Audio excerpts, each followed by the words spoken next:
Okay, hi. So this is going to be a video on the sudo reboot privileged escalation vector, and this is actually from the boss Zeno on Try Hack Me. And yeah, I haven't seen many, uh, you know, I haven't seen much information on this attack vector to gain root access, so I decided to go over it myself. So yeah, so basically, as you can see, if I do sudo -l, you can actually see that I can run sudo, reboot as, as root. So yeah, so right now we're just going to actually find writable files and folders. So we're going to do that command.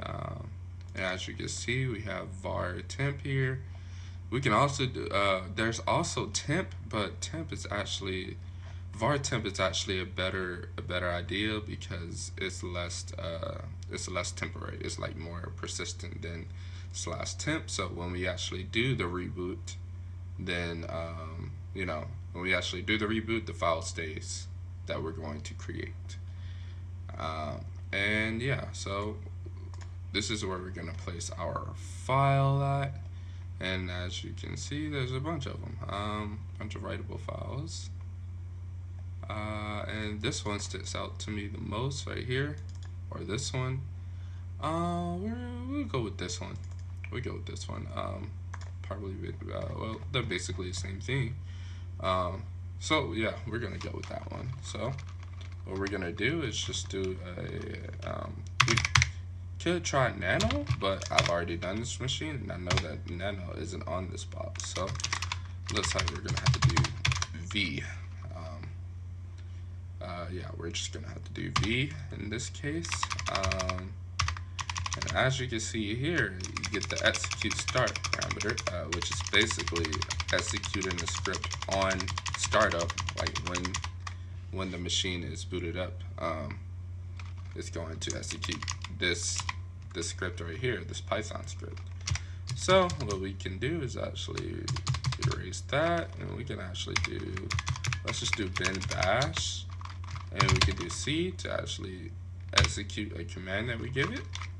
And what we're gonna do is we're gonna have it copy the bin bash file to the var temp, and we can have a name of our own. We can do like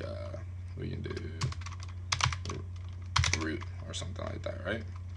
So we do root, and then we can also run a command to actually give it execute permissions and suid permissions.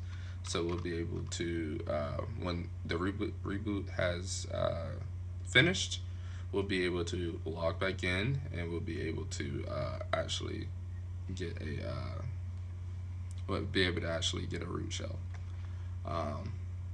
And yeah, so what we're gonna do is actually, this is what we're gonna execute basically. We're gonna have to specify the path to the file that we're going to create, which is var temp root. And yeah, this should be it. And all we have to do now is right quit, and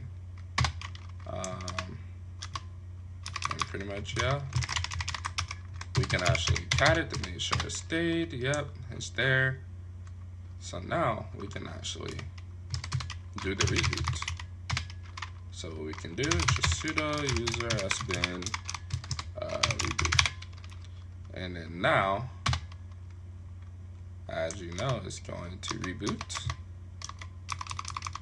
And then I'm just going to, whenever it comes back online, I will just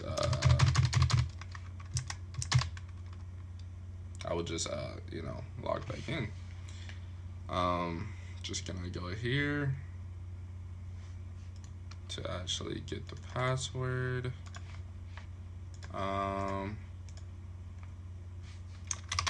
So when it does come back online, we can actually do a ping 4948.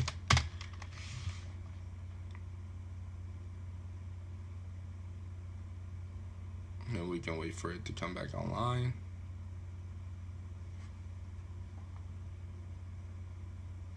And then when it starts pinging, then we'll know that it has rebooted.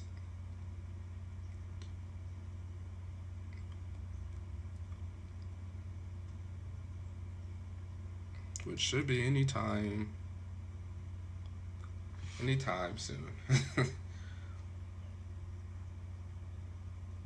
And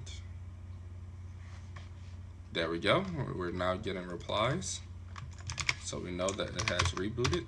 So now we can just SSH back into the machine. Put the password. Bam.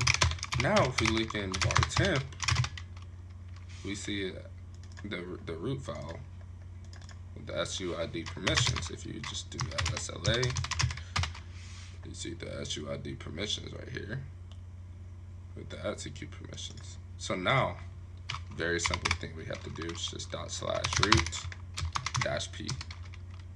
Then you are root. Basically how that works. You can do who am I? I'm root, and then from there you can get the root flag. But yeah, that's pretty much how you would get privilege escalation through reboot. You have to find a writable file that is actually executing, that will execute a command on reboot, so that you will be able to actually get the shell, not the shell, but get the execute whatever command that you want.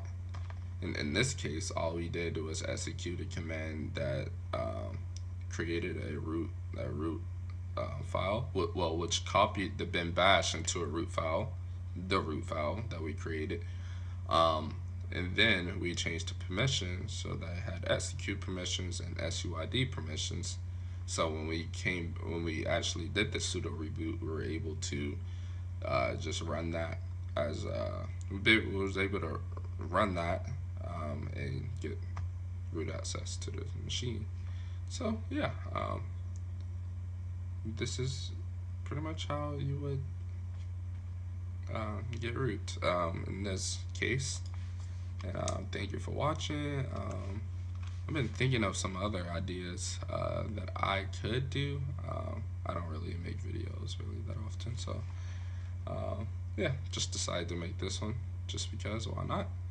I finished this machine and I found it interesting, so I decided to do a tutorial on it. So yeah, thank you for watching, and yeah, peace out.